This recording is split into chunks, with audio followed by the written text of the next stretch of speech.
February 6, 2026.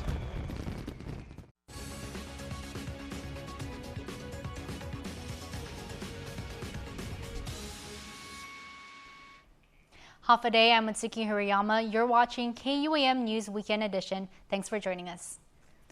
Well, despite Thursday's gray skies, the mood at Adelup was bright with pride and history in the making. The Guam Police Department celebrated the promotion of two longtime officers, Kim Santos and Paul Sayama, to the rank of Major, marking not just personal milestones, but moments of inspiration for the entire force. Jonathan Charfers has more.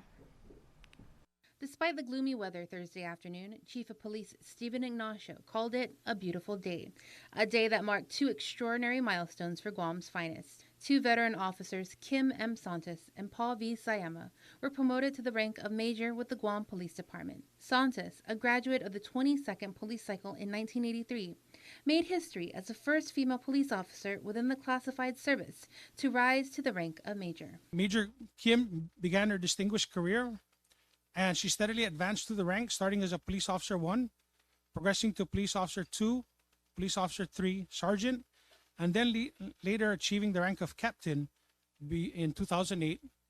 We all know that Major Kim has a lot of specialized training and a lot of experience in investigations. Sayama, a graduate of the 24th Police Cycle in 1984, also earned his promotion after decades of service and leadership across multiple divisions. From 2004 to 2010, he was a police sergeant 1, and then promoted to a police lieutenant from 2010, and then in 2016 got promoted to a police captain. Ignacio said Sayama's experience in SWAT and specialized units reflects his steadfast dedication to protecting the people of Guam. For Santos, the promotion was deeply personal, a lifelong dream realized through hard work and faith. This promotion is a profound honor, one I accept with gratitude and a deep sense of responsibility. Every single morning, I reassure you, I wake up with a sense of purpose.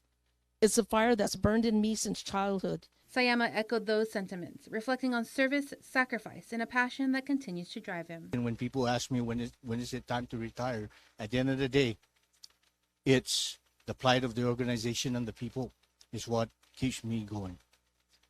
Because I see it, and like Kim says, we're here to help each other. You know, that's where it really counts, is the helping of everyone concerned so that we can make things happen for our island. Though his parents have passed, Sayama said their lessons guide him still. They've taught me discipline. They've taught me accountability and honesty. So that's what I bring to the table. Two careers built on service, sacrifice, and heart, now rising to new heights in leadership. Jonagan Charfras, KUAM News. Well, it's island time in Arizona, or as Guamanians there call it, Arizonia. Many in the Phoenix area gathered to celebrate Guam's liberation recently. This as November brings much more tropical-like weather to the Grand Canyon state. KUAM contributing correspondent Nick Delgado has the story. A gorgeous weekend in Surprise, Arizona. Local organization Finogi Tomorrow bringing the community together to celebrate West Valley's 81st Guam liberation. The gathering happening more than 3 months after Guam celebrated. Justin Bamba is among those helping to bring the anaphemalic spirit to many who once called the Marianas home. Well, November is much more suitable for our people. You know, it's not too hot, not too cold, right? So it's a little bit of a sacrifice, but as you can see, the turnout, that's a sacrifice right there. That's good, right? So it was just, we're missing home, so we wanted to get that home vibe feel. A feeling that committee member Shannon Bamba says makes them proud of their island roots. I'm overwhelmed. It's such a beautiful turnout. I love seeing everybody come together. I love that everybody has a support. It has been a big support.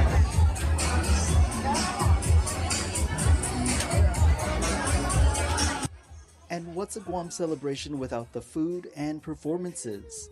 Half a day. Hey.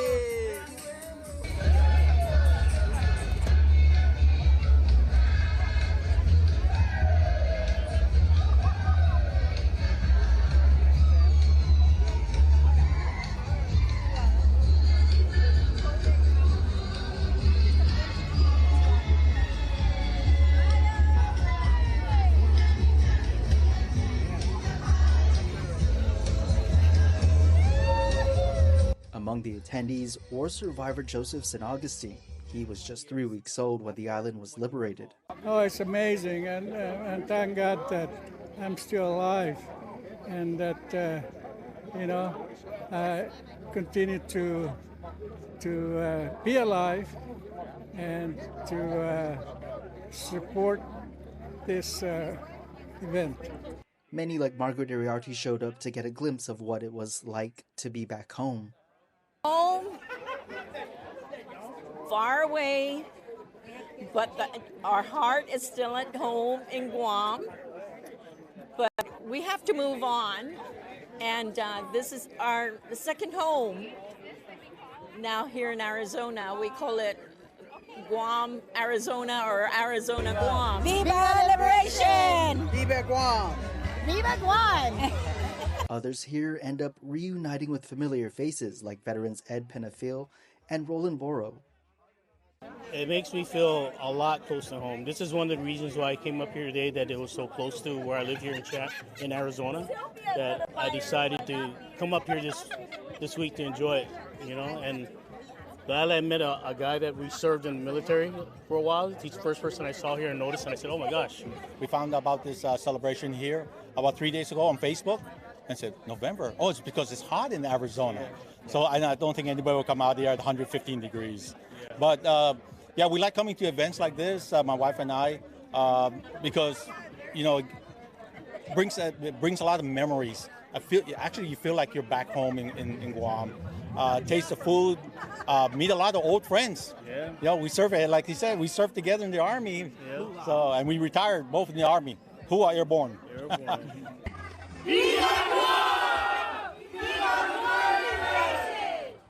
An event that proves no matter what day of the year it is, there's always time to celebrate and remember home. For KUAM News, I'm Nick Delgado. As the federal government shutdown continues to impact families across Guam, West Care Pacific Islands is stepping up to provide critical relief for those affected. WPI says it recognizes the growing challenges faced by federal employees and households struggling with financial hardship during this uncertain time. For a limited period, the organization is offering food pantry support, temporary financial assistance with rent, mortgage, or utilities for up to 1 month, and access to ongoing program services in housing, behavioral health, and family strengthening. Eligible applicants will need to provide documentation to determine the level of assistance available. WPI encourages federal workers and families in need to reach out directly for help or for community partners to share the information. For more details, contact West Care Pacific Islands at 671-472-0218 or 989-1962. In other news, in a show of unity and appreciation for Guam's municipal leaders, the Guam Youth Congress has taken formal steps to recognize the vital work of the island's mayors, vice mayors, and municipal staff. Vice Mayor Trevin Atoygui presented Resolution 3-35 to all 19 municipalities last month, designating October 20th as Mayor's Office Recognition Day. Building on that measure, Representatives Caden Pobletti, Anthony Sharferis, Charlie Balbastro, and Speaker Austin Fortuno joined Atoygui in introducing legislation to make the observance an annual law. The bill seeks to highlight the essential role mayor's offices play in maintaining village infrastructure, responding to community needs, and fostering unity across Guam. Representative Caden Pobletti said, quote, "They are the heart of all communities on Guam, working tirelessly to fulfill the needs of their residents. If enacted, the bill would require the governor to issue a yearly proclamation and establish a committee to organize events in collaboration with each village." In other news, the P.D. Hemlani Foundation continues its tradition of giving, marking the 14th year of its assistive technology donation to the Guam Department of Education Special Education Department. On November 5th, the foundation presented 10 11th generation iPads with protective cases to support students whose individualized education programs require assistive devices. $250 in iTunes gift cards to purchase ProLawQ2Go, a communication app that gives nonverbal students a voice to connect with teachers, classmates, and family members. Each iPad remains with the student during their schooling, and the app license can be transferred once a student graduates or no longer needs it, ensuring continued use for future learners. This year's donation honors Sharina Hemlani, the late granddaughter of PD and Radia Hemlani, who was also a special needs student. The foundation says its mission is to enhance quality of life through health, education, and social welfare initiatives, and this annual gift is one way to open new doors for Guam students with special needs. Well, now into national news, we head now to Virginia, where a jury has awarded a former teacher millions of dollars. She sued after she was shot by a 60-year-old student at school, and an administrator didn't do enough to stop it. Here's more. In Virginia civil court today, we, the jury, on the issues joined, find in favor of the plaintiff. The jury deciding former assistant principal Ebony Parker could have done more, finding her actions in 2023 grossly negligent when a 6-year-old brought a gun to school and shot Abigail Werner, his first-grade teacher. These body cam videos capturing the chaotic moments after the shooting. Zwerner, who lives with the bullet still lodged next to her spine, was awarded $10 million. Her attorneys reacting to the decision moments later. She's smiling, her mother's smiling, and her sister's crying. The less than 2-week trial included dramatic testimony from Zwerner herself. I thought I had died. Other teachers also took the stand, testifying how they warned the assistant principal multiple times. How many times did you tell Dr. Parker? 3 times. Defense tried to argue that even with those warnings, no one could have predicted what would happen. It was a tragedy that until that day was unprecedented, it was unthinkable, and it was unforeseeable. But school shootings are tragedies that do happen in this country, and this case may broaden who is considered accountable. This case was a test case, and we're likely to see more litigation when there are school shootings, trying to hold the school and others responsible. The child's mother is in prison, serving nearly 4 years for gun charges and child neglect. Parker is also facing 8 child endangerment charges that carry a possible prison sentence. She has not entered a plea. The criminal trial is set to begin November 17th.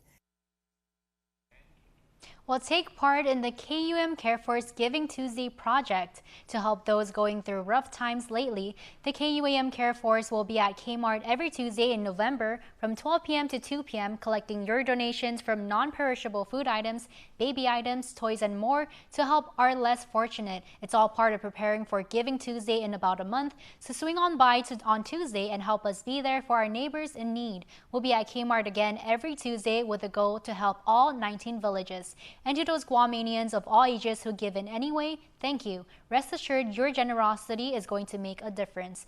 And if you stop by KUAM's R&B Brunch the 3rd on November 29th at 3 Squares from 11 a.m. to 2 p.m.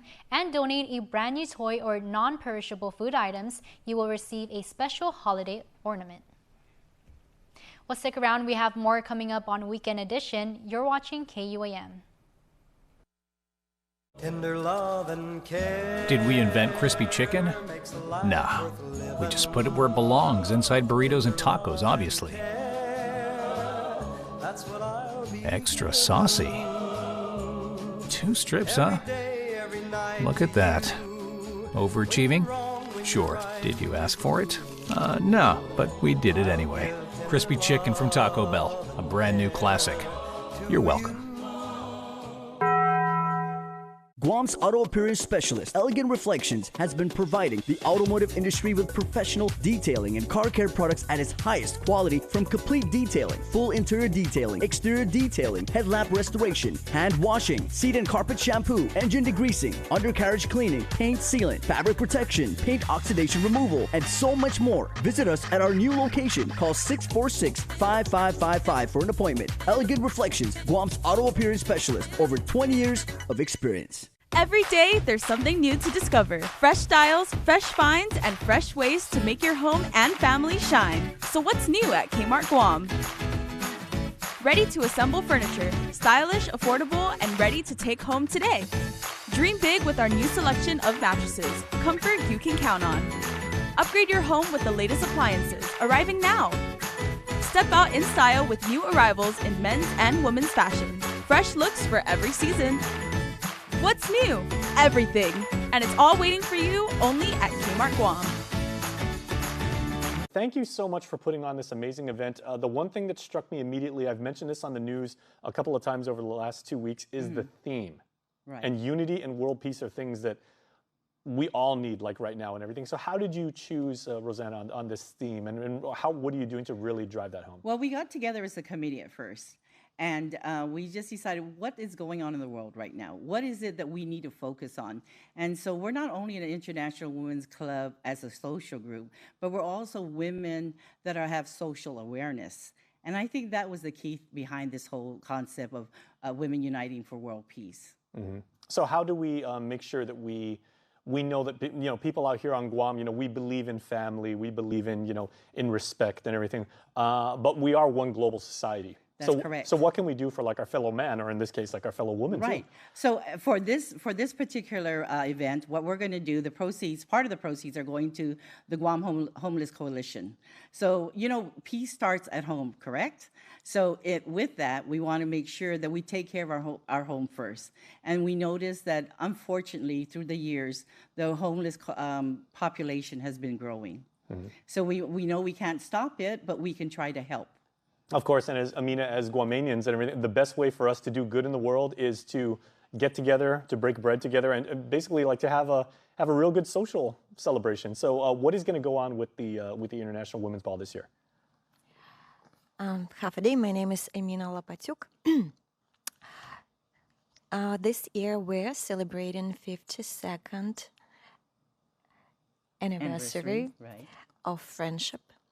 And we're having our signature event. It's a Madame International Ball that is going to be held in Hyatt Regency on November 15th from 6 p.m.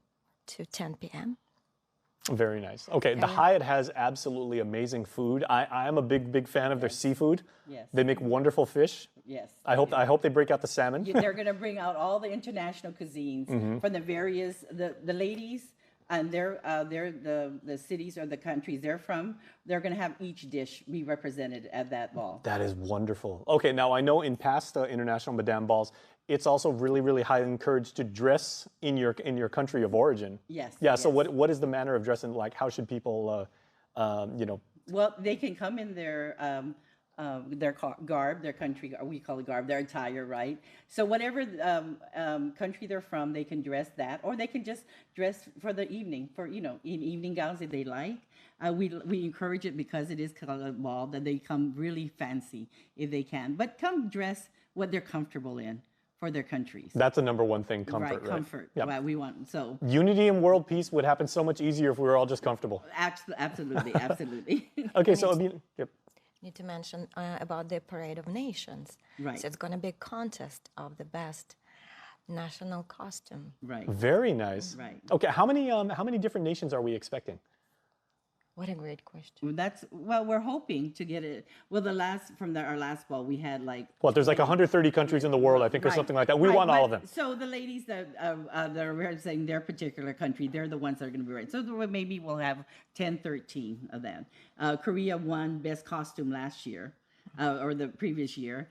So we're hoping now somebody will come back up and take the trophy and move on. But we're not only having the best costumes, we're also having Madame International. They're going to be voting for Madame International that same evening. Mm. Well, what is the character, of the members of the International Women's Club and everything? Like your women that are involved in like business, your mothers, your grandmothers, very educated, very involved in the community. How can people get involved?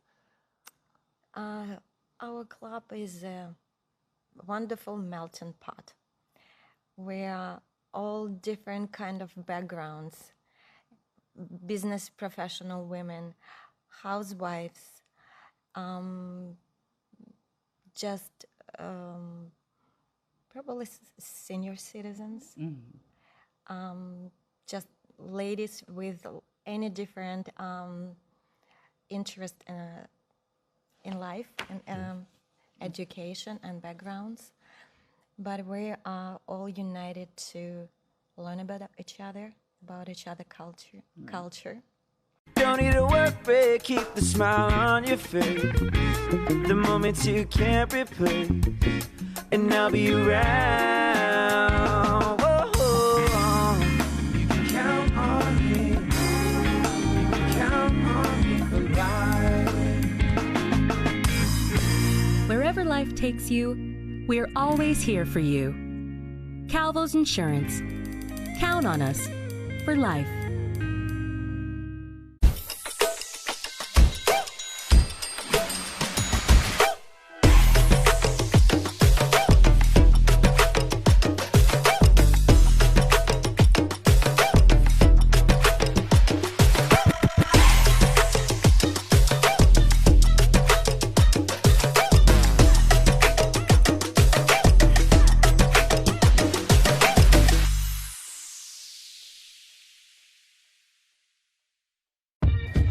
Beyond the Game is presented by Gatorade. Hafa day, everybody. I'm Jason Salas here at Harvest Christian Academy in Barrigada. Now, you know, the thing I love about sports is you win, you lose, you play the game, but it also really reveals character. And I have here a member of the champion girls volleyball team for Harvest, Erica Cassidy, lead the libero, and Erica has an absolutely amazing story. So, Hafa day, champ. Hi. Good to see you. Has it really sunk in yet that you guys won the championship? I don't think so. No, most of the girls, it hasn't sunk in for us. That was an absolutely amazing match. Well, I've been doing this a long time, and that was one of the best matches I've seen. Maybe even sweeter, the fact that the two teams that beat you in the regular season was Academy, who you then beat in the semifinals, and then GW, who you beat in the finals. And you've got an absolutely amazing story because your team is loaded with talent, but let's go ahead and break this down because earlier in the season, you know, you're a junior, you're a perennial All-Island selection, you've been playing with, you know, Volley Pro since you were, Guam Pro since you were in the 6th grade. Yeah. So you've got a lot of experience. You were the starting outside hitter.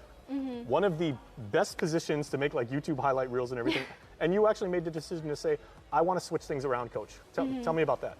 It started off like halfway through the season, we went through it, and it was me and Nisha as the two outsides. And then we always had like such competitive hitting because there's so many of us as hitters.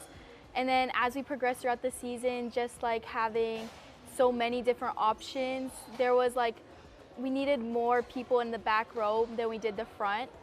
So our coaches like brought up the idea to us of moving me to libero because as an outside, you have to be more fluid in your passing and your hitting. So I was pretty comfortable in my defense and my serve receive. So now you can be comfortable as far as, okay, you've got proper form and everything like that. Your athlete's psyche, I mean, again, you're technically, you're one of the upperclassmen right now. You're a junior. You're getting the glory position, not just like, you know, plays are designed for you and everything like that. That ego check would not set well with a lot of athletes. It's a completely perfect response and everything. So how did you, but you actually stepped up and you're like, yes, I know I can actually make this change and I believe I can make a positive contribution because we can win if we do this. I think one of the biggest factors was my mom. She always taught me to see like both sides of things. So if I moved to this position, then it'd help more of the team and it would help our setter, Manea, get to set the hitters better so they could perform better as well. So just like getting better passes and like stronger defense and serve receive just helped the team more together.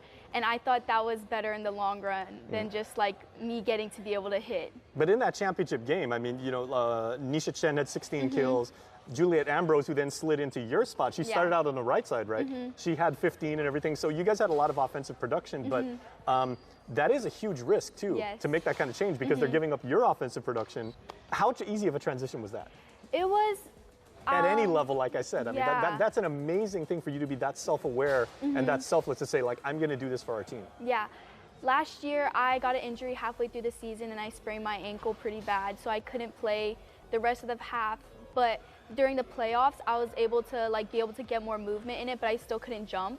So for the last two playoffs, the semifinal and the championship last year, I moved to libero.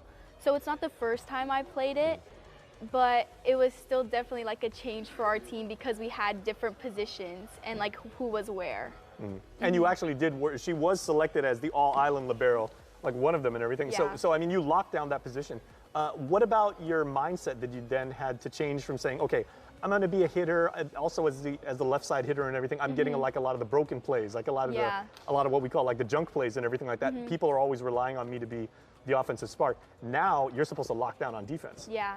Yeah. I think it was like trying to prevent more of the out of system, like as a libero, just to keep everything together and like keep the team in the back row together, because mentally serve receive can be such a difficult thing.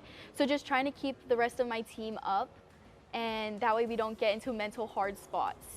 Now that's the one thing I noticed about your team, and I remember after the match, I was interviewing Nisha, and she told me, she said, you know, we have these ebbs and flows during the game, and you know, like, yeah, GW went on a run as everybody does. You guys went on a run, but you said if we keep a positive attitude, there's nothing we can't do, and you are the emotional spark plug for your team. How do you actually say, like, you get everybody on the same page, make sure everybody is, like, you know, staying positive? I think definitely, my sister taught me this, if you smile, it like teaches you to stay happy. So just never letting it really affect me, because 1 point doesn't make the whole game. So I just have to keep that mindset and try to spread that with the rest of the girls.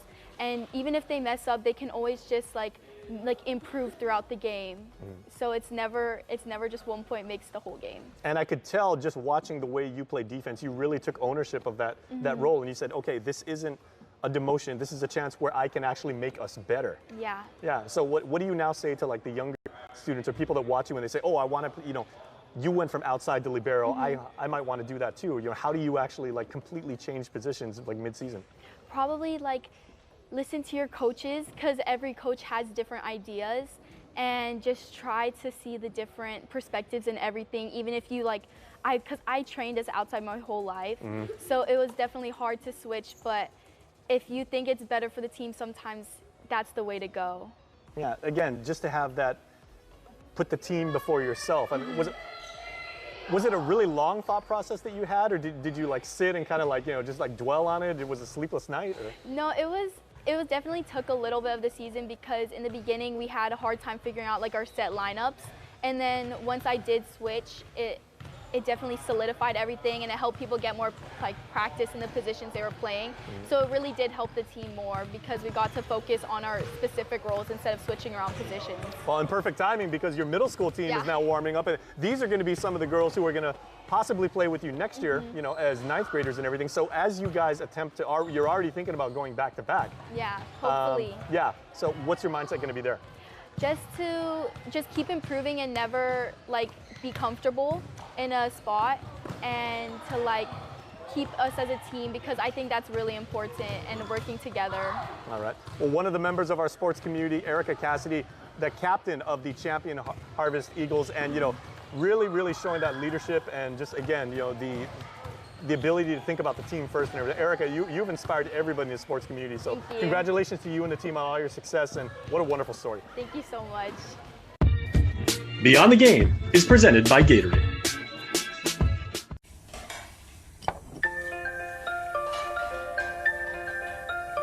Honey, do you want some milk? Do you ever wonder how your favorite products make their way into your local stores?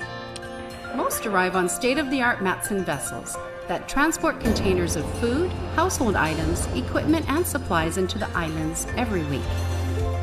Because we know that you depend on us, we work closely with our partners to ensure that our shipments arrive on time, all the time, so you can find your favorite products when you need them. We transport the region's most precious cargo that supports successful businesses and promotes a better quality of life for our families. Matson is proud to have been the hometown shipping carrier for Guam, the CNMI, and Micronesia for the past 25 years, and you can count on us to be here for generations to come. Parents, do you know the power of talking, reading, playing, and singing to your baby? These actions help your baby build their language and literacy. Talk and sing to your baby about things around you. Call 311 Monday through Friday from 8 a.m. to 5 p.m. excluding holidays for more tips and resources to help your child succeed.